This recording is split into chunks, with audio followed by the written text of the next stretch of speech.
People are not educating their kids enough on AI. They're not preparing them for the future. It's not that it's going to remove all jobs, it's just going to reconstitute what a normal job and what society looks. The problem where the schooling and education system in most of the world is fundamentally broken. So I think being a parent in this part here could be the bit where the kids get forgotten. The education system's got a lot of catching up to do. Since books were invented and there was this huge gap between people who could read and couldn't read, that's going to feel insignificant compared to the people who are AI enabled and not AI enabled. Hello, and welcome to Back into Alignment. I'm your host, Joarli, and today I am honored to introduce a visionary who is reshaping how we think about growth, technology, and future of business. Elliott Limb is an award-winning entrepreneur, best-selling author, investor, and also an architect of the world's first fully integrated ecosystems for startup and scale-up success. He has lived in 14 countries. He helped build multiple companies, and he's here sharing with us the world of AI. Stay tuned with us, and remember to comment and like this episode. Hi, Elliott. We are so excited to have you today. It's Friday. I know today is the day that we are welcoming the weekend. Sometimes we're just tired, and we are here just pumping information about AI because AI does not sleep. So, Elliott, welcome to Back into Alignment. Thank you very much for having me. You're right, it's Friday. It's the time to get stuck in traffic and then to celebrate beautiful city we live in. Yeah, we're here in Dubai, and it's a very busy city, and it doesn't stop. It goes so fast. Apart from the traffic. And it also gets the traffic, so you can get some in traffic for sure. But AI does not stop. It continues growing, and we do have experts on AI in the podcast. And I constantly interviewing them more than once in less than a year because there is so much to learn. Absolutely. And today I just wanted to go with a new guest with you because I know you're very passionate about this topic. You even have a book that we're going to dive in the information about how everything converges in AI. And I totally with you. And I first wanted to know what are those misconceptions about AI, especially those people that are still considering to be in or out? Great question. I think there's several things that people really misunderstand about AI. You've already hit on one of them, the speed it's changing. It's not just another technology innovation. It's something that is going to change the world. It's already doing it in a little bit, but I think when we see the way it'll move forward, but let me be clear. I'm not one of the people who believe it's going to take over the world, destroy us all, and we're all the worshipping our AI overlords in a few years. It's going to be the opposite. It's an enabler. It's there to basically make sure we understand, to put it into a little bit of an abstract concept, I think AI moves us forward. It takes humanity to the next level. But the biggest thing people misunderstand is people are not educating their kids enough on AI. They're not preparing them for the future. It's not that it's going to remove all jobs, it's just going to reconstitute what a normal job and what society looks like. Mm-hmm. Yeah, of course. I mean, when I was a kid, I had maybe my first cell phone when I was like 15 years old. In the very first decade of my development, I only had a computer because in my family, we have a lot of engineers, so we always try to be on top of the technology. And computer was enough to keep me distracted. But then now we see that the devices, electronic devices, are just keeping kids distracted instead of being focused on a task. So now with the rapid growth of AI, like you say, what do you think it will be the biggest challenge for parenting? So it's interesting. I think if we take the evolution of parenting, so I was born in the 70s. And so we had no computers, no internet, no mobile phones, no nothing. We had a football. That was pretty much all we had. Fax machines? Not at school. No, we didn't. We had pigeons. Yes. I'm from the middle of England, right? And we're not engineering in the way we talk about engineering now. We were part of the Industrial Revolution. It's where the Industrial Revolution started. It's pretty much where I'm from in the world. And so that was still the mentality, the whole Victorian ways of doing it. And the education systems are still doing this, right? So I think the biggest problem parents have, and I think it's twofold. One, get your kids interested in AI. I think the technology will adapt so that it's going to teach people in the right way. But I think that will be the problem where the schooling and education system in most of the world is fundamentally broken. So I think being a parent in this part here could be the bit where the kids get forgotten. The education system's got a lot of catching up to do. I mean, I'll give you an example. So there's a way where the future AI is basically your teacher is AI enabled or AI augmented, even AI replaced eventually. And it gets rid of a lot of the problems we see in schools today, which is you'll have a very smart kid who is held back by the central point, which is where all education takes place. Then you'll have kids with needs, people with autism, people with whatever it is that they need to do, and the way they think, the way they learn, the way they control themselves. Education is going to change hugely and enable every kid to be exactly where they need to be. Every child should be able to reach the full potential that they can reach. That's never existed in education. Some education, very expensive education, exists. AI is going to democratize that completely. I think the hardest bit's going to be to parent that gap between what you know and what your kids are going to know and the way they think and they operate. The parents have to enable themselves in AI, understand AI, and see how their children are going to learn. Because that flip from going from the blackboards, the whiteboards, the computer, then to AI, I think just that's a significant step forward. And it's going to be very difficult for anybody who doesn't understand it. What was the last segment that you said? Saying I think that the parents need to educate themselves and understand exactly what the difference in learning is going to be for their kids. Okay, got it. And so in this process of adapting AI at home, because that's the next generation coming, and having parents and all the support of what it takes to support the kids' education and activation of the AI in a way that it actually can guide them and lead them into a better future. How do you see, especially because I know you dedicated amount of hours to write your book of AI, where do you see that the convergence of education, healthcare, and AI, it actually collides? Yeah, that's great. So there's a lot in the book, and actually the next book as well, around these convergence. If you take a step back, and this might be a very meandering way of explaining this, but if you look at the way the world's politics work and the way that societies and economics work, there are only really 4 industries that matter when it comes to winning elections, running countries, and setting the world alight. Finance, health, education, and then media. Those 4 are how everybody gets to rule the world, and everybody decides what works and what doesn't work, and you can change mindsets, right? Propaganda, everything comes through that. The convergence between all 4 of those is really interesting. If you look at health and education,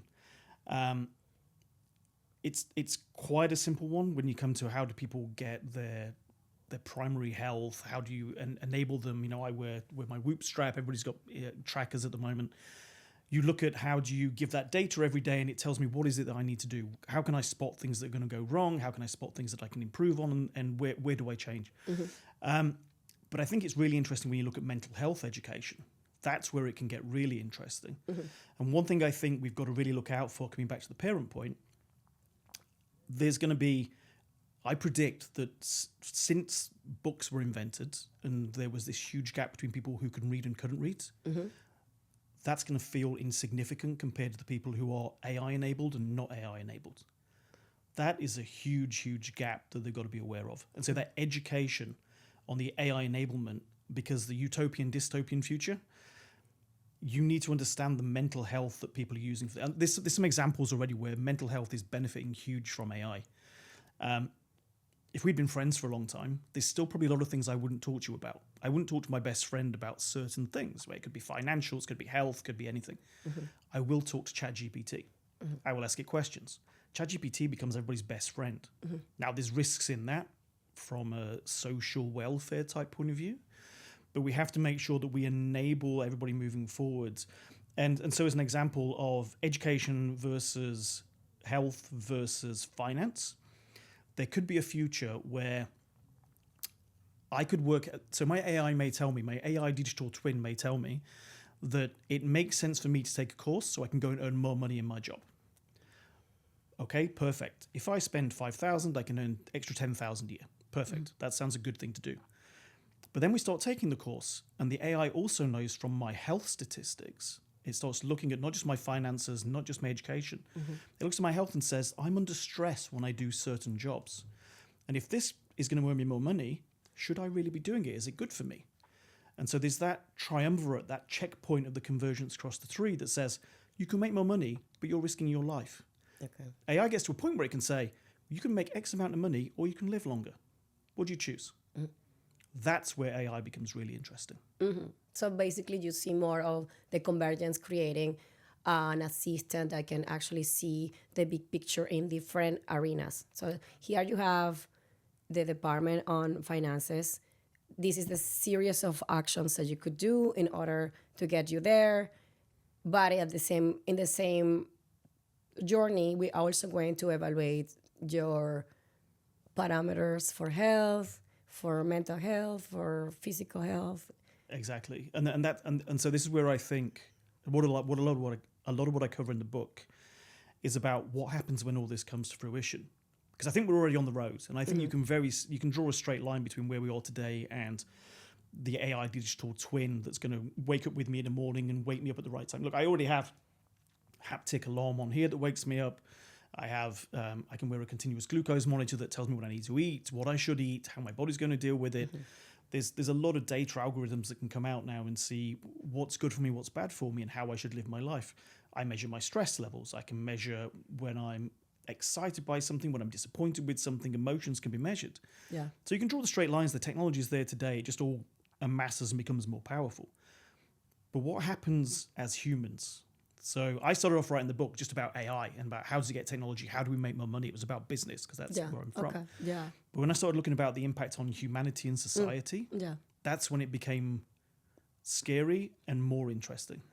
And that, you think it comes back to your adventure mind and heart that took you to 14 countries? Because as I commented at the intro, you have traveled and worked in 14 countries in your life up to now. I have traveled to 6 countries, live and work. I thought I was adventurous, but definitely 14 is double and more than that. It's been challenging to pack, explore new lands, but it's been very inspiring to meet people. I have friends everywhere, new culture, to have that feeling of unknown. It is something that it creates a new neuropath in my brain to find a solution by myself with no resources.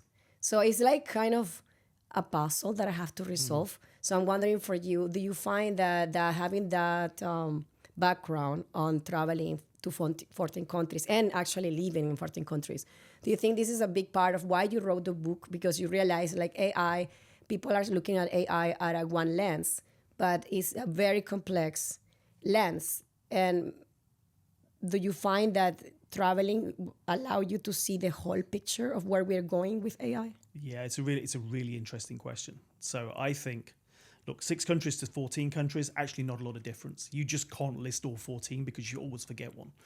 But the thing for me, I almost have a joke with friends, but I sort of mean it. It's like, if somebody's not lived in 3 countries, I sort of don't trust them as much.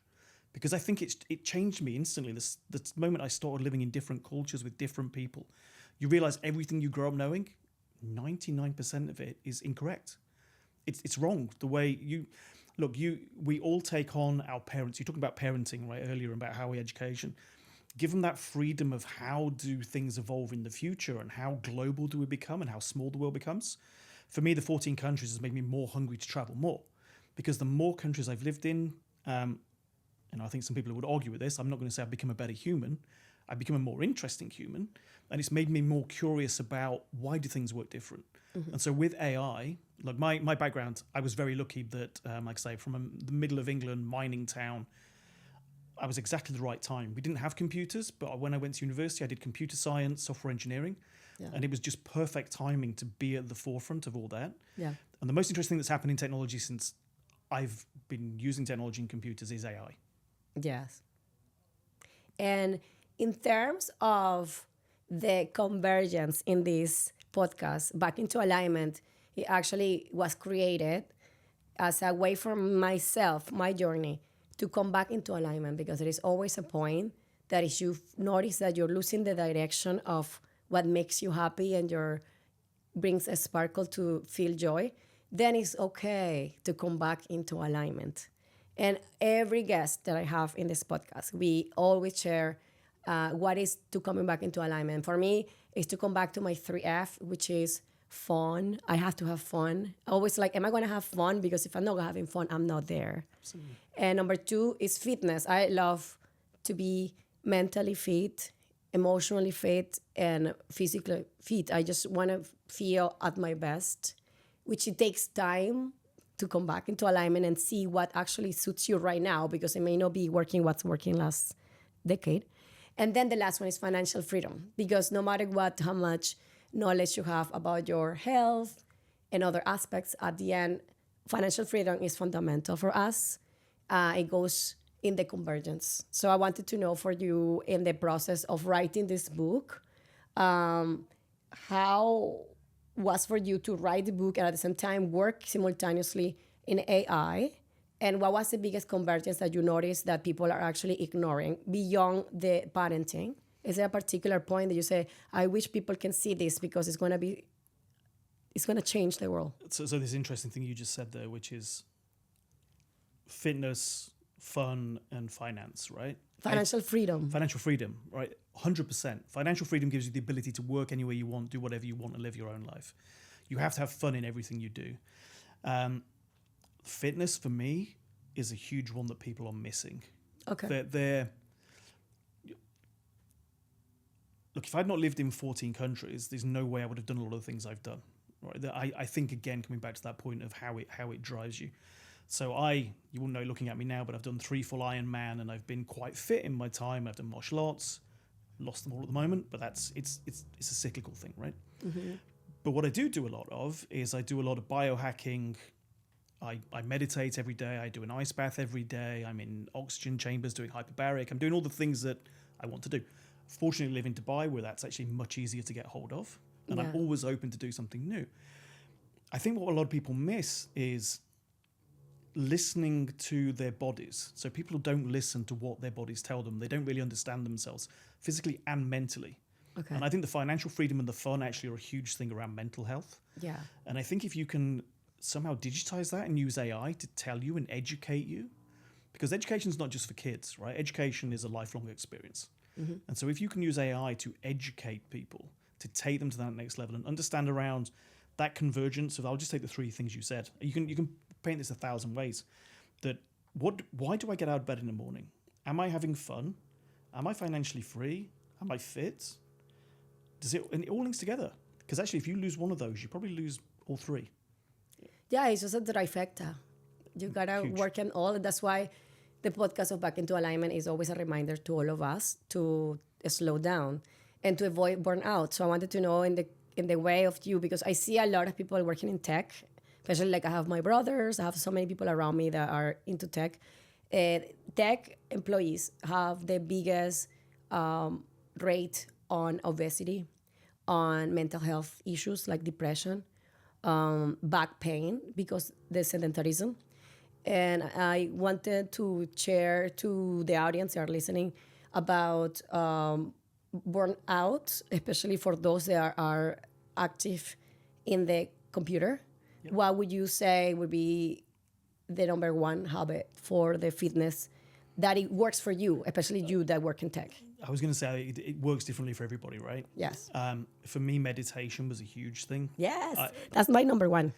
It has to be. I've done everything. Journaling's a close second, actually. I find journaling, just getting that complete understanding of what's happening in my mind. Again, comes back to the mental health piece. Yeah. Right? If you'd have told me as a 15-year-old growing up in the middle of England that one day, just when you wake up, write down all the thoughts in your head and those little crazy voices and start having a conversation with yourself, work it out, people would think I was crazy. But I think meditation wins every time. Yeah, I'm with you. Meditation is basically downloading your thoughts, connecting to your breath, and connecting to the divine, which is basically our cosmos that we are connected. So definitely is what unifies us everywhere. So I think it's a beautiful way to start the day, and people don't see the power of meditation, which it could be the power of praying. What means to you meditation? For some people, it's silence. For some people, it's just taking a time to connect. This episode is brought to you by Reyouth, your go-to for tools that support health, energy, and performance. Today, we're talking about the compression boots, perfect for fast muscle recovery and lymphatic drainage. These boots gently compress and release your legs to boost circulation, flush out lactic acid, and reduce soreness. You can learn more about this in the website, and also remember that we have a special code for a special discount to the body. It's interesting for me. Again, it's another one. So I'm not religious, right? So I know a lot of people use meditation as a spiritual way. I do believe, it's always the classic "I'm not religious but I'm spiritual" thing. But for me, also meditation, because I'm a geek and I'm a biohacker, I actually measure my brainwaves every morning. So I use something called a Muse band. I don't know if you've come across a Muse band. You basically put it on your head and it measures all the different brainwaves, and you listen to a track with birds tweet if you're happy and relaxed and all those sort of things. Loads of different ways of using it. I found that really interesting because it completely gamified meditation for me. Mm-hmm. Before that, I tried to meditate for years and I really, really struggled because it always felt a little bit, okay, I'm just going to sit in silence and listen to my own breath. How do you do that? But once I found a way for me that worked personally with digitizing it and getting used to that, I now don't use it all the time because I can meditate quite happily anywhere. But I think, again, coming back to your point, finding a way to use technology to be beneficial to every part of your life is where AI is going to be. And it's AI recommending you things. We see it now.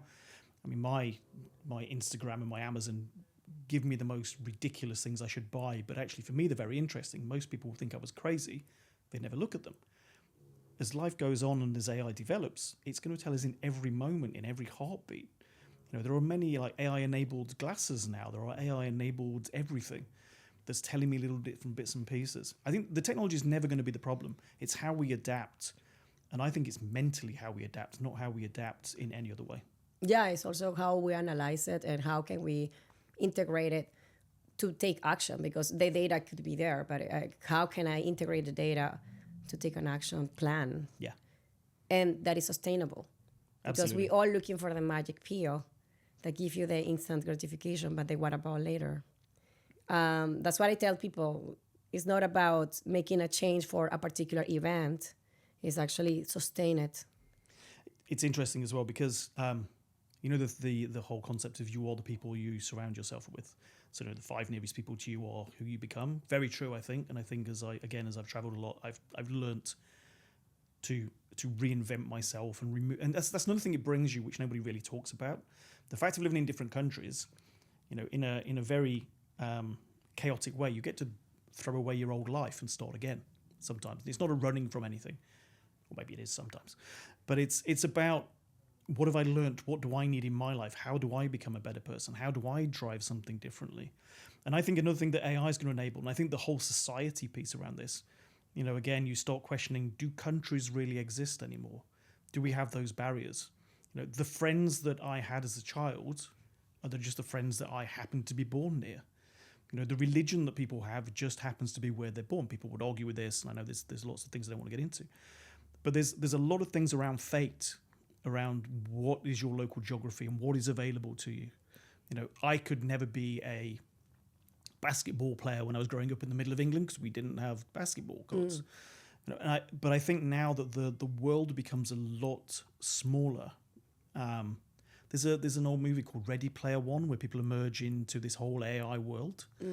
And I'm not saying we basically will live in games, but I think actually from a thought process, there is no reason why I can't have a mentor on the other side of the world. There's no reason I can't have a best friend with the same interest in another part of the world. Language barriers disappear, geography disappears, and economic and all the other social political beliefs disappear. Mm-hmm. That, I think, makes us a lot more strong as humans. But we have to think about having that connection, a personal connection. I don't think we know yet. Yeah, we need to humanize it for sure. Yeah. Especially at the school, like you commented, it comes back to education, how we will be integrating those changes. Because nowadays, like many kids, they don't speak to their parents. They're mostly in their devices, busy with extracurricular activities, time to sleep, and over and over, and then the time passes, and then there is not really a deep conversation in the table because everyone is busy with their lives, right? So definitely humanizing the process is very important. In the F of financial freedom, which is a very important point, and how can we retire younger? How can we make more time for ourselves that we can do whatever we want when we want? I know that you are pioneer on AI, participating in all of these initiative. You participating in a European unicorn and also active in creating startups related to AI. How do you find that the process of scaling is actually accessible for everybody, or if it's just for a 1% in the population? That's a great question, because actually a lot of what we do now, what I work on, is scaling.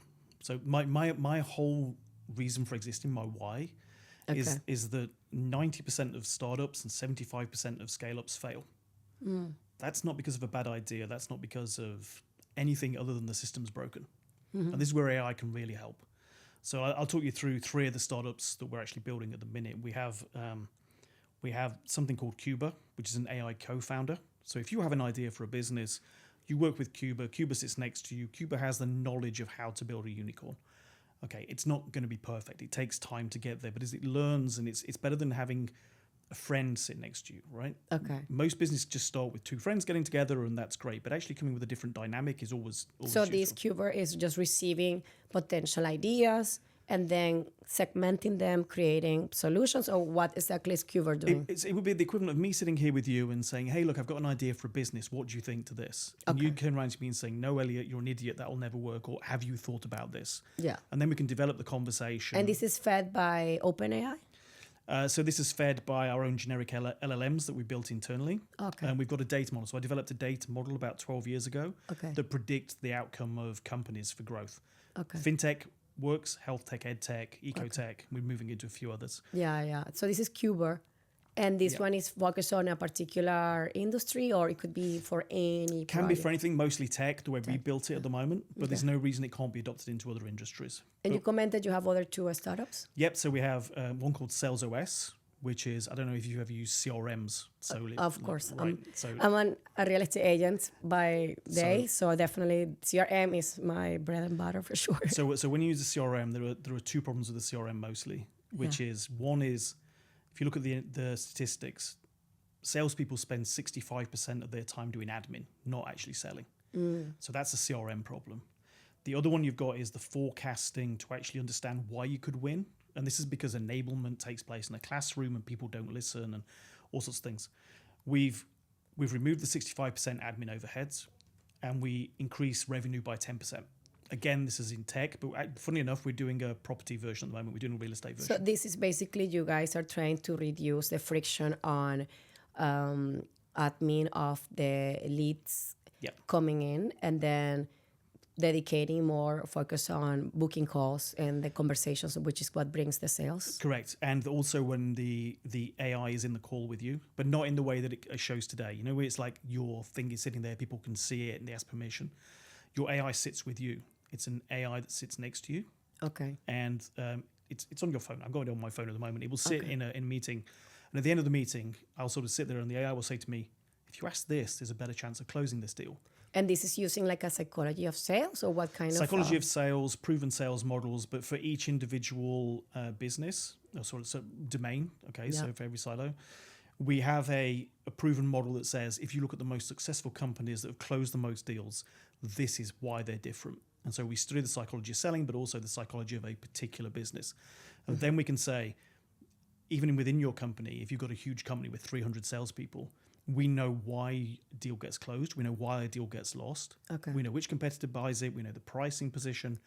And we do in real time. We say, if you ask these 3 questions, your chances of closing this deal are 10% higher, 20% higher. And because every company, I mean, I'm always curious about AI because it's like a puzzle, right? Like there is so many variables and culture aspects that will determine, because you cannot compare how we sell properties. I'm from Canada. Yeah. So I am originally an agent from Canada, moved to Dubai, and the language, communication, the processes, they're all different than Canada.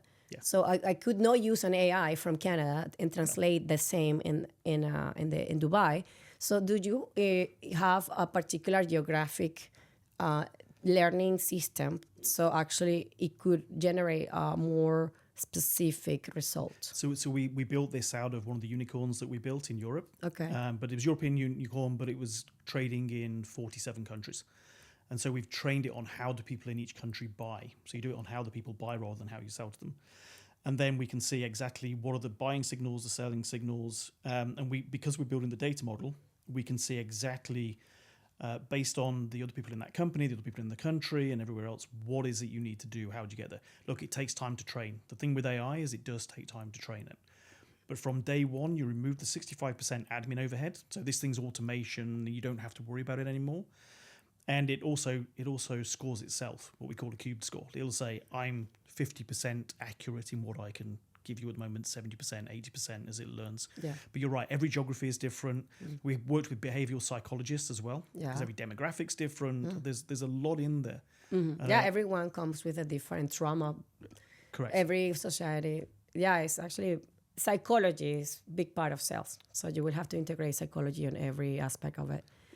But it's interesting. So I worked with one of the companies was a AI company which actually works in fraud risk management, and they, when you start looking at AI, when you can just take voice patterns, you can tell. I mean, it's been used for years in call centers and everywhere. You can tell if somebody's drunk. You can tell if somebody's angry. You can tell if somebody's happy.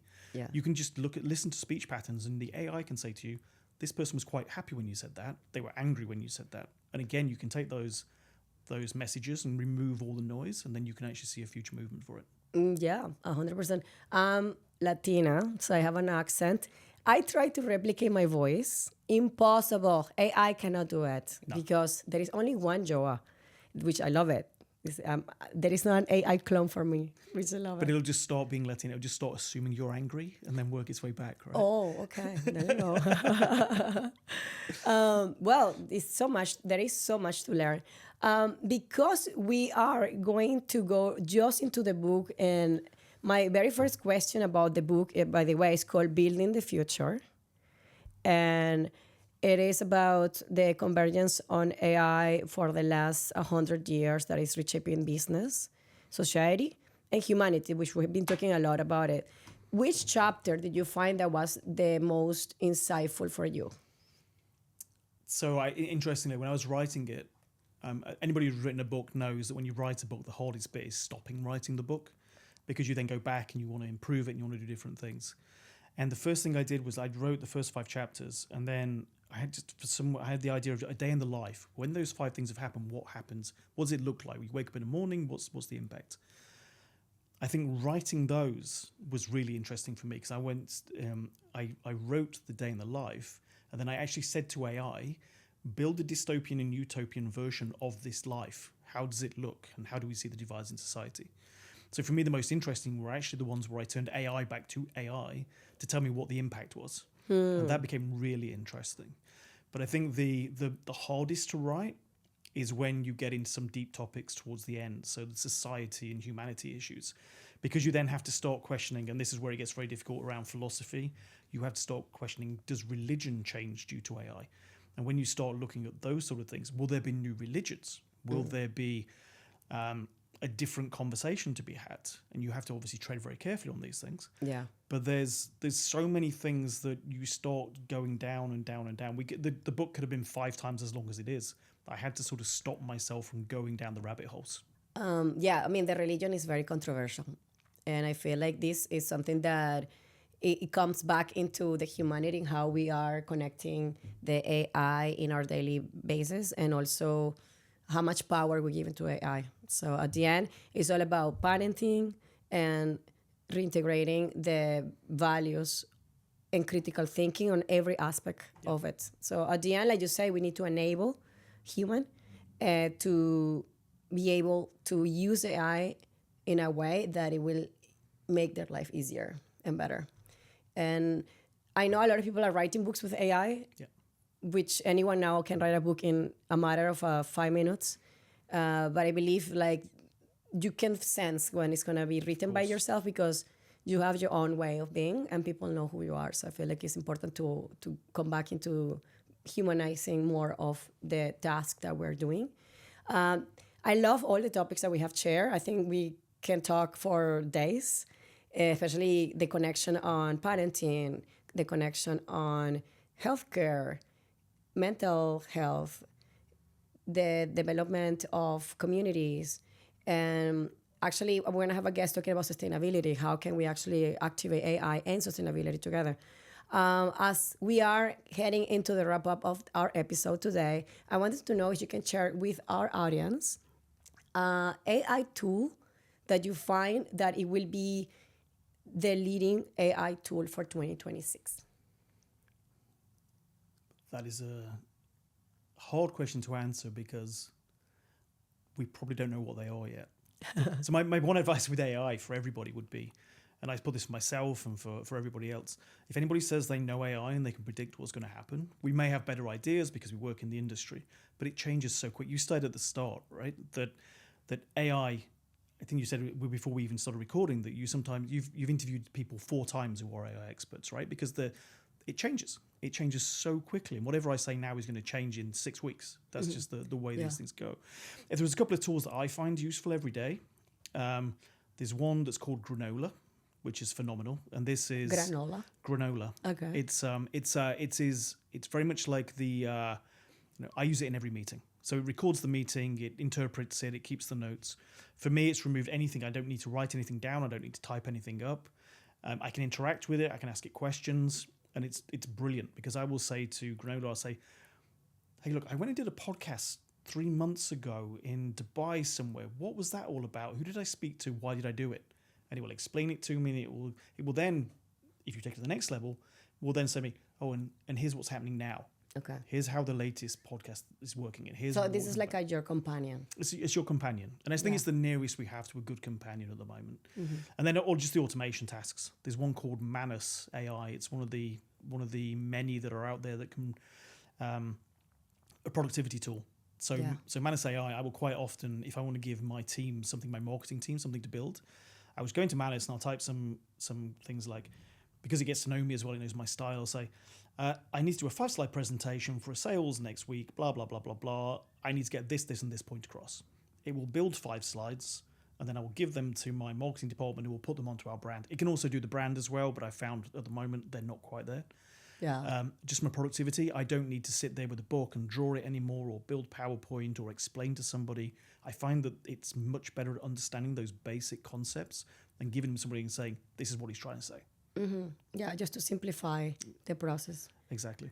Okay, so I hope you guys took notes. So it is Granola and the second one? Manus. Okay, we took notes. It's not only ChatGPT, there is way more than that.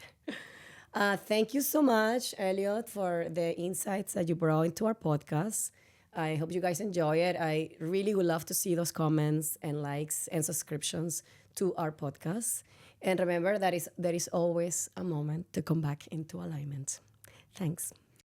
If you like this, smash the subscribe button and click the bell so you never miss a video. You got kids?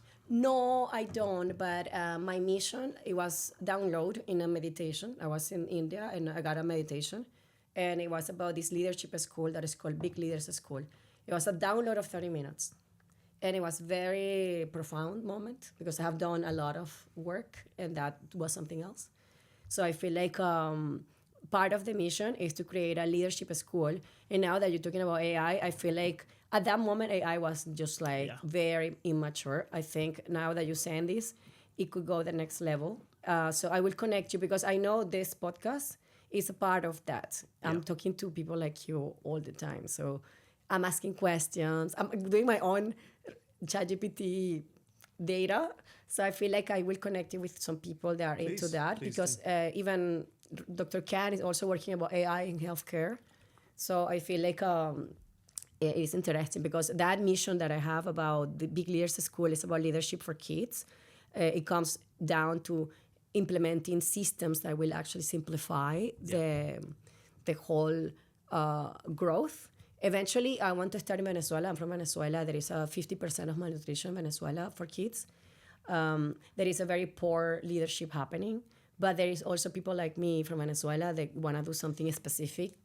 So if you do something in a community of 500 kids, you get the data, you study the data, then you can replicate that in other communities, like Cambodia, like England, whatever. 100%, right? So we give 3% of all of our profits to, we've got our own foundation where we try and help kids from disadvantaged backgrounds to bring them out of poverty.